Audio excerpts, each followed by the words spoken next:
नमस्कार दोस्तों, आज के इस इंटरेस्टिंग वीडियो में आप सबका स्वागत है। जैसे कि पिछले वीडियो में हमने देखा था डिस्पर्शन थ्रू द प्रिज्म, ठीक है।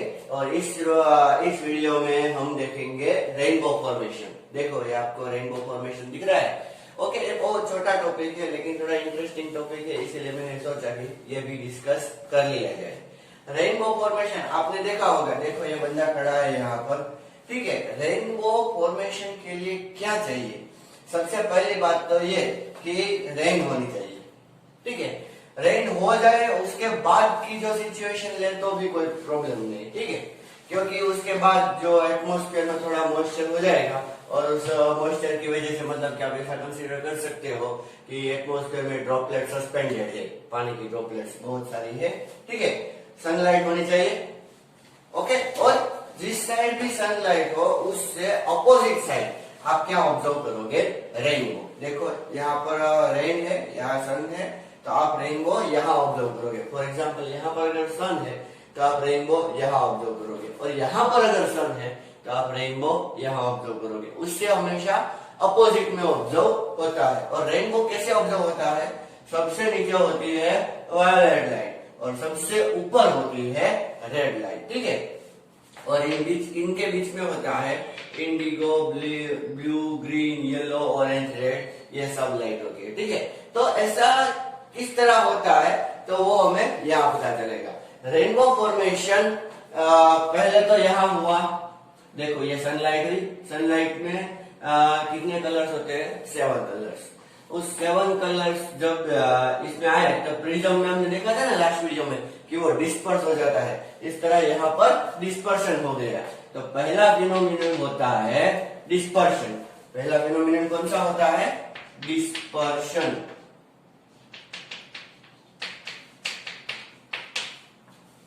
ये हो गया डिस्पर्शन। उसके बाद ये वायलेट लाइट और रेड लाइट यहाँ पर क्रिटिकल एंगल से ज्यादा एंगल पर गिरती है, तो यहाँ पर होता है total internal reflection. Total internal reflection, ठीक है। और उसके बाद जब फिर से यहाँ पर आती है लाइट, तब देखो ये डिस्पर्शन में रिफ्रैक्शन आ जाएगा, ठीक है। तो हम बोल सकते हैं ये रिफ्रैक्शन भी है। और फिर से यहाँ पर क्या होता है? रिफ्रैक्शन।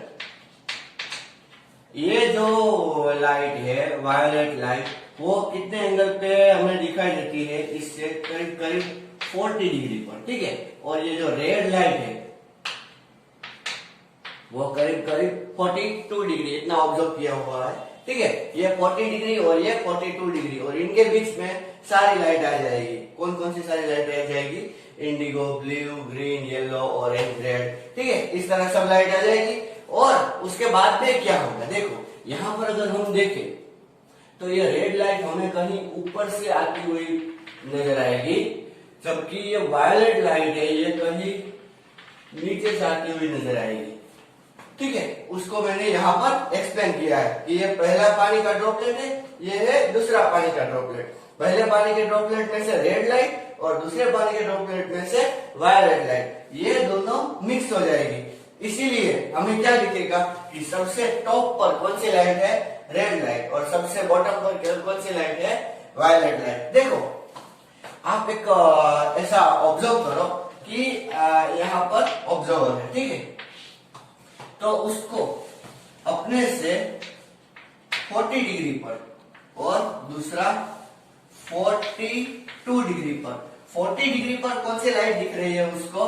Violet light. और 42 डिग्री पर कौन सी दिख रही है? Red light. तो इस तरह देखो ऐसा है, तो उसको आप ऐसा घुमाओ तो क्या मिलेगा आपको? मैं इसको घुमा रहा हूं, कौन मिलेगा? ठीक है, जिसके यहाँ पर बाउंड्री पर कौन सी लाइट होगी? Red light. और यहाँ पर कौन सी लाइट होगी? Violet light. तो ऐसा पूरा सर्कल बनता है बच्चों, पूरा सर्कल बनता है। लेकिन होता क्या है कि हम अर्थ सरफेस पे है, इसीलिए वो पूरा सर्कल नहीं देख पाते। अगर हमें पूरा सर्कल देखना है तो हमें एरोप्लेन में उड़कर थोड़ा ऊपर जाना होगा। अगर आप ऊपर जाओगे तो आपको ये पूरा सर्कल दिखेगा। हमें तो आधा ही दिखता है जो एक बो की तरह है, ठीक है। इसीलिए हम इसको क्या बोलते हैं? रेनबो, जिसमें क्या होता है, डिस्पर्शन, टोटल इनर रिफ्लेक्शन और रिफ्रैक्शन होता है। सनलाइट पीछे होनी चाहिए, रेनबो उधर दिखेगा, ठीक है। तो ये थोड़ा सा डिस्क्रिप्शन हो गया रेनबो का। ओके, एक बात और भी है, देखो हर बार ये वायोलेट और रेड ऐसी है, ऐसा नहीं दिखता, कभी कभी ऐसा भी दिखता है कि रेनबो में यहाँ पर वायोलेट लाइट हो और यहाँ पर रेड लाइट हो, उसको बोलते हैं सेकेंडरी रेनबो। क्या बोलते हैं उसको, सेकेंडरी रेनबो। अगर यहाँ पर एक बार टोटल इंटरनल रिफ्लेक्शन हुआ, ठीक है, अगर 2 बार टोटल इंटरनल रिफ्लेक्शन हो जाए तो ये वायलेट और रेड का जो एंगल है वो चेंज हो जाएगा, जिससे क्या होगा कि एक बार ये फिर से अपने आप को इंटरसेक्ट करेगी। तो इंटरसेक्ट करने की वजह से देखो ऐसा होता है, यहां से पहला इंटरनल, दूसरा, ठीक है, और फिर वापस आए और ऐसे।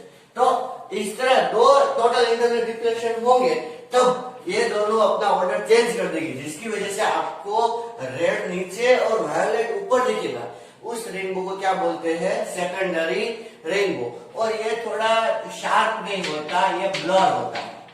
ये रेनबो, सेकेंडरी रेनबो थोड़ा ब्लर होता है, और ये प्राइमरी रेनबो ये बहुत ही शार्प होता है। तो ये डिस्पर्सन का थोड़ा सा एप्लीकेशन हो गया, ठीक है, ये रेनबो का। अगर इसमें कोई डाउट है तो आप कमेंट करके नीचे लिख सकते हो, ठीक है।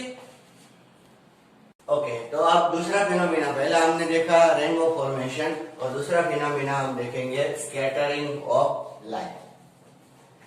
आपको लगेगा ये स्कैटरिंग ऑफ लाइट क्या है, थोड़ा सा 10th में आप लोगों ने पढ़ लिया है, फिर भी मैं एक बार आपको बोल देता हूँ कि ये स्कैटरिंग ऑफ लाइट क्या है, ठीक है। हाँ, मैं जैसा बोलता हूँ वैसा इमेजिन करो कि रात का समय आप हाईवे पर हो, ठीक है, और बहुत ही फॉग है, फॉग मतलब कि विंटर सीजन है, सुबह होने वाली है, और सामने से कोई 4 व्हील या 2 व्हील आ रही है, ठीक है। तो एटमॉस्फेयर तो बहुत, मतलब एटमॉस्फेयर में बहुत फॉग है। तो क्या होगा, क्या कि आपको वो लाइट, जो उसकी हेडलाइट की जो लाइट आ रही है, आपको लाइट दिखेगी, लाइट पूरी चारों ओर दिखेगी, आपको ऐसा पता चल ही जाएगा कि नहीं मैं सामने से कोई व्हीकल आ रहा है, ठीक है। लेकिन क्या आपको वो क्लियर दिखेगी, क्लियर दिखेगी नहीं, क्यों, क्योंकि वो जो लाइट है वो स्प्रेड हो गई। क्या हो गई, स्प्रेड। उस स्प्रेडिंग ऑफ लाइट को हम क्या बोल सकते हैं, स्कैटरिंग ऑफ लाइट। तो इधर मैं दूसरा भी नाम लिख देता हूं, स्प्रेडिंग, ठीक है। देखो डिस्पर्शन ऑफ लाइट जब हमने पढ़ा था उसमें भी स्प्रेडिंग होता था, इसमें भी स्प्रेडिंग हो रहा है। दोनों में डिफरेंस क्या है, डिस्पर्शन ऑफ लाइट में भी स्प्रेडिंग हो रहा था, इसमें भी स्प्रेडिंग हो रहा है। दोनों में डिफरेंस ये है कि उसमें सब कलर अलग अलग, मतलब कि वेलोसिटी से ट्रैवल कर रहे हैं, मतलब कि ये जो पूरी व्हाइट लाइट है उसमें से सारे कलर क्या हो गए, सेपरेट हो गए। यहां पर सारे कलर सेपरेट नहीं होंगे, मतलब कि कोई भी कलर सेपरेट नहीं होगा, सब कलर अपने आप में क्या हो जाए, अपने आप में नहीं, मतलब कि कंबाइनली ही सब लोग सब क्या हो जाएंगे, स्प्रेड हो जाएंगे, ठीक है। ये दोनों में डिफरेंस है। अब देखते हैं क्या होता है एक्चुअली, ऐसा क्यों स्प्रेडिंग क्यों होता है। ये लाइट आई ऐसे ऐसे ऐसे जा रही है और बीच में पार्टिकल आ गया, एटमॉस्फेरिक पार्टिकल हम समझ सकते हैं। पार्टिकल आ गया जिसका, और उस पार्टिकल के ऊपर लाइट गई ऐसे, ठीक है, टकरा गई, कोलिजन हो गया। कोलिजन होने की वजह से इस पार्टिकल ने अपने अंदर सारी एनर्जी भर दी, ठीक है। सारी एनर्जी भरने के बाद तुरंत ही थोड़ी देर के बाद उसने वो एनर्जी चारों डायरेक्शन में ऐसे स्प्रेड कर दी। ऐसा एक पार्टिकल के साथ नहीं होता है, बहुत सारे पार्टिकल के साथ ऐसा होता है। तो लाइट क्या हो जाती है, स्प्रेड, ठीक है। बहुत सिंपल फिनोमिना है, इतना कोई दिमाग लगाने की जरूरत नहीं है। तो ये क्या हो गया, स्कैटरिंग ऑफ द लाइट। अभी देखते हैं कि स्कैटरिंग ऑफ लाइट कितने टाइप की होती है। तो 3 टाइप की। रेले स्कैटरिंग, रेले ये साइंटिस्ट का नाम है, लॉर्ड रेले। ये माई स्कैटरिंग, ठीक है, ये भी साइंटिस्ट का ही नाम है। और ये है Raman scattering, Indian scientist Chandrashekhar Venkata Raman, C Raman, ठीक है, जिसके बर्थ पर साइंस डे हम एंजॉय करते हैं, सेलिब्रेट करते हैं। एक्चुअली साइंस को तो एंजॉय हमेशा करते ही। तो 3 टाइप की स्कैटरिंग हुई, रेले, माई एंड रमन स्कैटरिंग, ठीक है। रेले स्कैटरिंग कब होगी, माई स्कैटरिंग कब होगी और रमन स्कैटरिंग कब होगी? जब इस पार्टिकल की साइज लाइट की वेवलेंथ से बहुत छोटी हो, बहुत बहुत छोटी हो, उस टाइम पर कौन सी स्कैटरिंग होगी? रमन। जब नियरली इक्वल हो, वेवलेंथ ऑफ लाइट क्या है? लैम्डा लाइट 400 नैनोमीटर से लेके 700 नैनोमीटर, इतना है, ठीक है। इसके कंपैरिजन में अगर ये साइज की पार्टिकल की साइज होगी, एटमॉस्फेयर की पार्टिकल की बोल रहा हूं, तो कौन सी स्कैटरिंग होगी? माई स्कैटरिंग या मी स्कैटरिंग बोलते हैं, ठीक, बोल सकते हैं। इसको डिफ्यूज स्कैटरिंग भी बोला जाता है, डिफ्यूज स्कैटरिंग, डिफ्यूज हो जाए, ठीक है। और अगर size of particle is greater than the wavelength of light, then the scattering observed is the Raman scattering. Okay, and the second name of the Raman scattering is geometrical scattering. क्या है? Geometrical scattering. चलो एक difference आपको पता चल गया। Size of particle बहुत छोटी है, एटमॉस्फेयर की साइज पार्टिकल्स जो है उसकी साइज बहुत छोटी है, इसके कंपैरिजन में लैम्डा लाइट, तो क्या होगी? रेले। अगर कंपेरेबल है तो मी स्कैटरिंग या तो माई या तो डिफ्यूज, और अगर ज्यादा बड़ी है थोड़ी सी तो कौन सी स्कैटरिंग होगी? रमन स्कैटरिंग, ठीक है। अभी देखो यहाँ पर मैं बोल देता हूँ कि इंटेंसिटी मतलब कि लाइट जो निकलेगी, बाहर निकलेगी, ठीक है, उसमें ये किस पे डिपेंड करती है? Lambda raise to 4, inversely proportional to lambda raise to 4। अब जिसकी वेवलेंथ ज्यादा उसकी स्कैटरिंग की इंटेंसिटी कम, जिसकी वेवलेंथ ज्यादा उसकी इंटेंसिटी कम, जिसकी वेवलेंथ कम उसकी इंटेंसिटी ज्यादा। और जैसा कि हमने एक पिछले वीडियो में देखा था, ये वीडियो देखो मैं ऐसा ड्रॉ क्यों करता हूँ, इसका एक इंटेंशन है। जो सबसे छोटा उसकी वेवलेंथ सबसे छोटी, और जो सबसे बड़ा उसकी वेवलेंथ सबसे बड़ी, ठीक है, पिक्चर में याद रह जाएगा। तो यहाँ पर ये वायोलेट, इंडिगो, ब्लू, इनकी वेवलेंथ छोटी है तो इसकी इंटेंसिटी ज्यादा होगी, और रेड की वेवलेंथ ज्यादा है तो उसकी इंटेंसिटी कम होगी। इसी वजह से ये पार्टिकल मतलब कि एटमॉस्फेयर में जो पार्टिकल्स है उसकी साइज इसी तरह है कि ये जो है वायलेट, इंडिगो, ब्लू, ये कलर ज्यादा स्प्रेड होते हैं, ज्यादा स्प्रेड होते हैं। इसी वजह से हमें क्या दिखता है? Sky looks blue, sky looks blue, okay. और सन लुक रेडिश येलो। सन ऐसा क्यों दिखता है? तो मैं आपको एक स्टोरी बोलना चाहता हूँ, ठीक है। बहुत सारे यंगस्टर्स थे एक स्टेट में, और एक राजा था, वो रिटायर हो रहा था, और उसे कोई मतलब कि उसका वारसदार नहीं था। उसको चाहिए था क्या कि उसके बाद में कोई अच्छा सा उसकी क्या करे, मतलब कि गद्दी संभाले। तो उन्होंने क्या किया? एक पाथ रखा, ठीक है, और सामने सिंहासन रखा, और बीच में, और बहुत सारे लोग जो थे कंटेस्टेंट, उनको बोला कि आपको वहां से दौड़ के आना है और यहाँ पर बैठ जाना है, जो सबसे पहले आएगा वो राजा कहलाएगा, ठीक है। और बीच में उन्होंने क्या रख दिया? बहुत सारे मतलब कि अच्छे अच्छे खाना रख दिया, अच्छी अच्छी चीज रख दी, जिससे आप अट्रैक्ट हो सकते हो, ठीक है। तो क्या हुआ कि वो सब आए, और इनमें कई लोगों ने उन्होंने बोला कि देखो पहले ये ले लेते बाद में राजगद्दी लेंगे, ठीक है। तो बहुत सारे कंटेस्टेंट ने वो सब ले लिया, लेकिन एक ही कंटेस्टेंट ऐसा था जिसने कहीं पे भी नहीं गया और डायरेक्टली सीधा सिंहासन पे आके बैठ गया। क्यों? क्योंकि उसको पता था कि एक बार मुझे सिंहासन मिल जाए, बाद में ये सब तो मेरा ही है, ठीक है ना। उसने यहाँ कहीं भी नहीं गया, उसने वहां पर अपना ध्यान भटकाया ही नहीं, सीधा वो कहां पे आ गया? गद्दी पे, ठीक है। इसी तरह देखो ये सन, सन में से सब लाइट निकलती है VIBGYOR, ठीक है। जब सारे कलर्स यहाँ से निकलते हैं और यहाँ पर एटमॉस्फेयर आ गया है तो यहाँ पर स्कैटरिंग शुरू, स्कैटरिंग मतलब स्प्रेडिंग होना शुरू, ठीक है। तो देखो पहले ये सारे कलर साथ में थे, लेकिन जैसे ही एटमॉस्फेयर में आया तो उसमें से वायलेट लाइट साइड में, इंडिगो साइड में, ब्लू साइड में। क्यों? क्योंकि उसकी वेवलेंथ छोटी है तो इंटेंसिटी ज्यादा, स्कैटरिंग ज्यादा होगी, तो वो सब हटते गए और वो सब मतलब कि अपने अपने रास्ते चले गए और सीधा किसने ट्रैवल किया? इसने। ये ज्यादा स्कैटर हुए, ये इतने स्कैटर हुए नहीं और डायरेक्टली हमारी आंख में आ गए। तो हमें क्या दिखा कि ये सन का कलर कैसा है? Reddish yellow. क्यों? क्योंकि हमारी आंख में यही कलर है।